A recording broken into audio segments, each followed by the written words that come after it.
Chapter 34.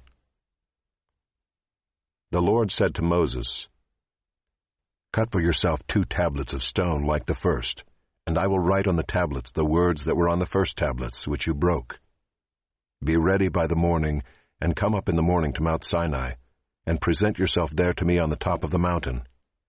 No one shall come up with you, and let no one be seen throughout all the mountain. Let no flocks or herds graze opposite that mountain." So Moses cut 2 tablets of stone like the first, and he rose early in the morning and went up on Mount Sinai as the Lord had commanded him, and took in his hand 2 tablets of stone. The Lord descended in the cloud and stood with him there, and proclaimed the name of the Lord. The Lord passed before him and proclaimed, the Lord, a God merciful and gracious, slow to anger and abounding in steadfast love and faithfulness, keeping steadfast love for thousands, forgiving iniquity and transgression and sin, but who will by no means clear the guilty, visiting the iniquity of the fathers on the children and the children's children to the 3rd and the 4th generation. And Moses quickly bowed his head toward the earth and worshipped. And he said, "If now I have found favor in your sight, O Lord, please let the Lord go in the midst of us, for it is a stiff-necked people, and pardon our iniquity and our sin, and take us for your inheritance." And he said, "Behold, I am making a covenant. Before all your people I will do marvels, such as have not been created in all the earth or in any nation, and all the people among whom you are shall see the work of the Lord, for it is an awesome thing that I will do with you. Observe what I command you this day.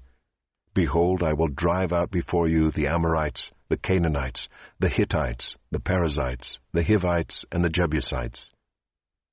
Take care lest you make a covenant with the inhabitants of the land to which you go, lest it become a snare in your midst. You shall tear down their altars and break their pillars, and cut down their Asherim. For you shall worship no other God, for the Lord, whose name is jealous, is a jealous God, lest you make a covenant with the inhabitants of the land, and when they whore after their gods and sacrifice to their gods, and you are invited, you eat of his sacrifice, and you take of their daughters for your sons, and their daughters whore after their gods, and make your sons whore after their gods. You shall not make for yourself any gods of cast metal. You shall keep the feast of unleavened bread. 7 days you shall eat unleavened bread, as I commanded you, at the time appointed in the month Abib, for in the month Abib you came out from Egypt.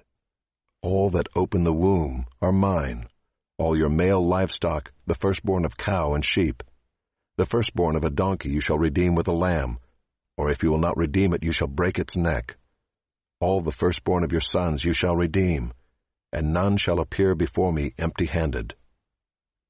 6 days you shall work, but on the 7th day you shall rest. In plowing time and in harvest you shall rest. You shall observe the feast of weeks, the firstfruits of wheat harvest, and the feast of ingathering at the year's end. 3 times in the year shall all your males appear before the Lord God, the God of Israel. For I will cast out nations before you, and enlarge your borders.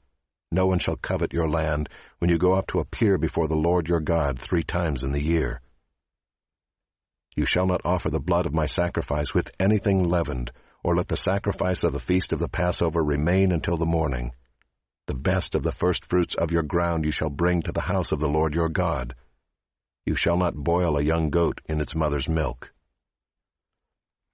And the Lord said to Moses, "Write these words, for in accordance with these words I have made a covenant with you and with Israel." So he was there with the Lord 40 days and 40 nights. He neither ate bread nor drank water, and he wrote on the tablets the words of the covenant, the 10 commandments.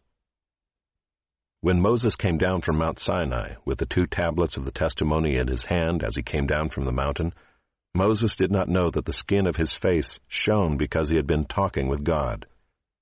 Aaron and all the people of Israel saw Moses, and behold, the skin of his face shone, and they were afraid to come near him. But Moses called to them, and Aaron and all the leaders of the congregation returned to him, and Moses talked with them. Afterward all the people of Israel came near, and he commanded them all that the Lord had spoken with him in Mount Sinai. And when Moses had finished speaking with them, he put a veil over his face. Whenever Moses went in before the Lord to speak with him, he would remove the veil until he came out. And when he came out and told the people of Israel what he was commanded, the people of Israel would see the face of Moses, that the skin of Moses' face was shining. And Moses would put the veil over his face again until he went in to speak with him.